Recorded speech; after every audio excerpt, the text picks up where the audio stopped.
Você sabe em que contexto o Sermão do Monte foi proferido? E como o sermão está estruturado?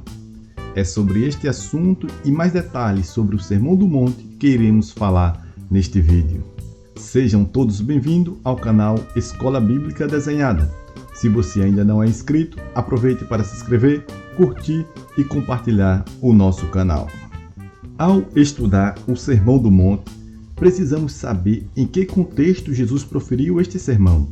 Desta forma, sabemos que o israelita esperava o cumprimento da maior profecia, que era a chegada do rei. Sabemos também que entre Malaquias e Mateus há um período de aproximadamente de 400 anos que Deus não falava com o povo.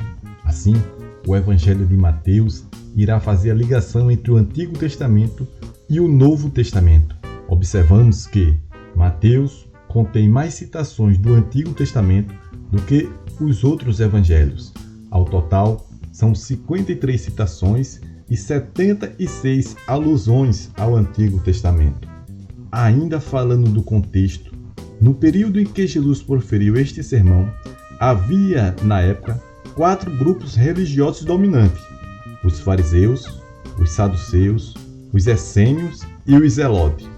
Os fariseus eram os tradicionalistas legalistas, que valorizava o rito cerimonial. Os saduceus eram os modernistas, a ala liberal, diferente dos fariseus, ignoravam as tradições. Os essênios eram os separatistas, viviam isolados à busca da purificação. É deste grupo que, no futuro, irá surgir os monastérios. Já os zelotes eram os ativistas nacionalistas, que acreditavam que o novo rei iria conquistar o poder através da espada. Jesus não se enquadrava em nenhum destes 4 grupos, e durante o discurso do Sermão do Monte, Jesus irá mostrar que o seu reino não estava ligado com as ideias destes grupos. É neste contexto de espera do grande rei prometido e de fragmentação religiosa que Mateus apresenta Jesus, o rei prometido. Não à toa, é nos primeiros capítulos do Evangelho de Mateus que é apresentado este sermão, considerado a alma do Evangelho. Em outras palavras, o Sermão da Montanha é o resumo do padrão que os súditos do reino deverá seguir, ou seja, é o modelo ético e moral em que todo cristão deverá cumprir. Ressaltamos que não devemos cumprir o Sermão do Monte para sermos salvos, mas porque já somos salvos, devemos seguir o padrão estabelecido por Jesus no Sermão do Monte. Estrutura do sermão. Mateus capítulo 5, versículo 1 diz que Jesus, vendo a multidão, subiu ao monte, assentou e passou a ensinar. Diferente de hoje, que ao discursar as pessoas geralmente ficam em pé, no tempo de Jesus, os rabinos tinham por costume, ao proferir seus discursos mais importantes, de se assentar. Por isto, Mateus destaca que Jesus assentou-se. E assim, Jesus prossegue ensinando nos capítulos 5, 6 e 7 de Mateus. Ao lermos este sermão, temos que ter em mente que quem está proferindo essas palavras é o próprio Emanuel, o Deus conosco. Desta forma, veremos ao decorrer do estudo que o padrão moral do Sermão da Montanha está baseado no padrão divino do reino messiânico.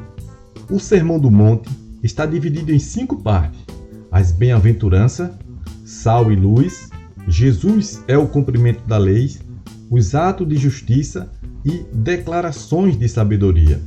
No primeiro momento, esse sermão foi direcionado aos discípulos e à multidão, conforme capítulo 5, versículo 1 de São Mateus. Hoje, este ensinamento é para todos os cristãos. As bem-aventuranças. Bem-aventurado quer dizer feliz, digno de ser felicitado. Jesus começa o seu sermão falando da felicidade, porém de uma forma nunca vista antes. A procura da felicidade é uma meta humana que nos dias atuais está muitas vezes em possuir bens e ter status. Porém, Jesus apresenta o caminho da felicidade de uma forma diferente do mundo. De antemão, sabemos que ter bens e status não é pecado, mas precisamos entender que só em Jesus há felicidade plena. Salmo 16, verso 11. Na tua presença há abundância de alegria. Agostinho, em seu livro Confissões, falando da inquietude humana, alerta que o coração do homem é inquieto até encontrar repouso em Deus. Assim, a verdadeira alegria está em Deus. Que possamos ter cuidado em não nos enganar e tentar achar a felicidade fora dos caminhos de Deus. As beatitudes. Bem-aventurado os pobres de espírito, os que choram, os mansos, os que têm fome e sede de justiça, os misericordiosos, os limpos de coração, os pacificadores, os que sofrem perseguição por causa da justiça. Bem-aventurados sois vós quando vos disserem todo o mal contra vós por minha causa. Para cada beatitude dessas há uma consequência. Deles é o reino dos céus, serão consolados, herdarão a terra, serão fartos, alcançarão misericórdia, verão a Deus, serão chamados filhos de Deus, deles é o reino dos céus e será grande o galardão. Em resumo, vimos que não existe um segredo para a felicidade, pois o caminho é obedecer e praticar os ensinamentos proferidos por Jesus no Sermão do Monte.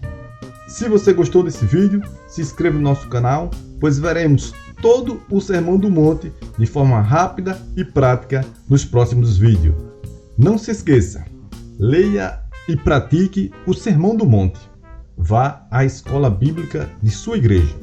Compartilhe esse vídeo e se inscreva em nosso canal Escola Bíblica Desenhada.